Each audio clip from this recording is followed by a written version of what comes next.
વેદ વિજ્ઞાન અને વિવેક સાથે આગળ વધતો દેશ એટલે ભારત. મહારાણા પ્રતાપનું શૌર્ય, શિવાજીની વીરતા, ભગતસિંહ અને વીર સાવરકરની કુમારી એટલે જ ભારત.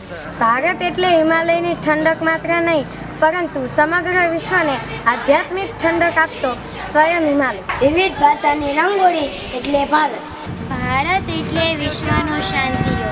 ચરખાથી ક્રાંતિ નહીં, પરંતુ ક્રાંતિનો ચરખો એટલે જ ભારત. ભારત એટલે પરંપરાનું પહેરન.